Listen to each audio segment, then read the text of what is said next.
Debate and the Clinton campaign has now had to deal with more than a week of embarrassing daily revelations thanks to WikiLeaks.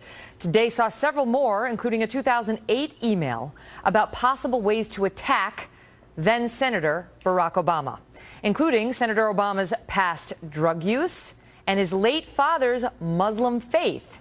Here's the exact wording of some of the topics, including, quote, Obama's, note the emphasis on pronunciation, father was a Muslim, and Obama grew up among Muslims in the world's most populous Islamic country. Here they're considering whether he'd be hit on this. And, quote, Obama described his former use of cocaine as using, quote, a little blow. After today learning that the Clinton camp was floating these ideas 8 years ago, we went back to see what happened. What happened when Mrs. Clinton was asked about those nasty rumors about President Obama's or then Senator Obama's faith. Here she is on Meet the Press. We've already seen Clinton surrogates trying to implant the false idea that Mr. Obama might be a Muslim and perhaps a drug dealer to boot. What is this all about? Well, beats me, because there's not one shred of truth in what you've just read. And I regret that, because obviously a lot of people have been given information or an impression that is absolutely false. Oh, wherever could they have gotten that impression from? Joining me now, Carl Higbie, a former Navy SEAL and spokesman for the Great America PAC, and Richard Fowler, a Fox News contributor and senior fellow with the New Leaders Council. Wow. I can't where, Carl? Where could they have gotten the impression that he might be Muslim or might be a drug dealer? Yeah. Oh, wait. Paul Begala's already testing it.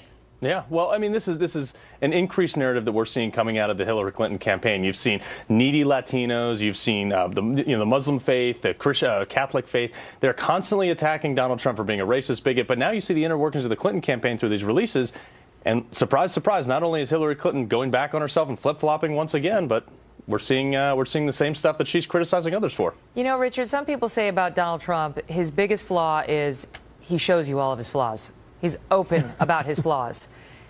I mean, that may be true. And she may be just as flawed as he is, but she hides it better.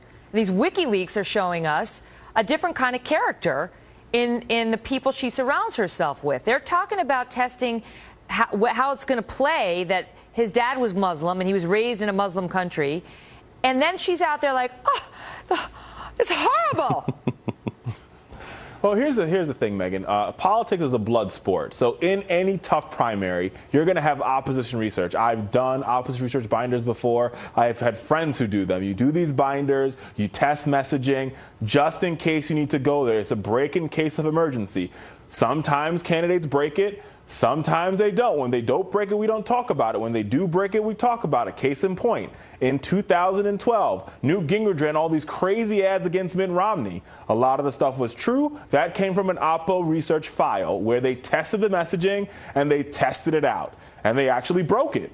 And they used it. So this happens all the time in campaigns. Does this speak to Hillary Clinton's integrity? But the soundbite we just played puts the lie to her behavior. And what we've seen in these WikiLeaks mails is she admits she has to say one thing publicly and another thing privately. Not that she has to, but that she chooses to. And what she has said privately is to dismiss Democratic supporters as needy Latinos, and her campaign team has some vicious attacks on Catholics, and we all know that they considered going after Bernie Sanders for his faith at the DNC level during this primary, and now she's thinking about going after Barack Obama for his faith in 2008. I mean, Carl, you could pardon the American public for not giving her the high ground. Yeah, absolutely. And this is indicative. She is criticizing Trump for far less. And now you see this, and it's like at what point does the American public say, Hillary Clinton is a liar, and I don't want to vote for her? This is what people are voting against, is they're tired of people flip-flopping, doing one thing behind closed doors, one thing publicly, and then accomplishing nothing once they get elected. This is why people are voting for Donald Trump. I will say this is what Paul Begala says, who was on the email. He's now a CNN contributor, but he I think is affiliated with the super PAC that helps Democrats. He writes, every campaign and every PAC tests political negatives, potential negatives against the candidate they support. That's all this was. He says this was all about what was going to happen in the general election. In other words, they're trying to put it on, oh, whoever ran against Obama was going to have to hit Obama, so we as Democrats need to figure out what the vulnerabilities were. Richard, That's absolutely it, Megan. I want to add one other point, and I think that, let's be very clear. What Hillary Clinton is doing was what every campaign does. What Donald Trump is doing is what I would call unconventional and straight out weird. He's attacked women, he's attacked African Americans, he's attacked Latinos openly, publicly, unapologetically, not for political poll testing, just because he thinks it's a good ideal. And that's why these two things are different. Hillary Clinton did it for political. And I'm not saying she's right. I'm saying she did it for political motives. Latinos, the needy ones, and Muslims. Yeah, but that's not Hillary Clinton. But then she's done it privately. It's like, that's it. Yeah, but it's all the people she surrounds herself. This is her campaign chairman on these emails. But it's what she's campaigning on Donald Trump being so bad about. But she's doing it herself. Yeah, because he's doing it openly in public without veil. All right, well, now it's hers is public. Gotta go. Good Thanks, to see you. Megan. Good to see you, Megan. Well, with 5 days to the first ever Fox News moderated presidential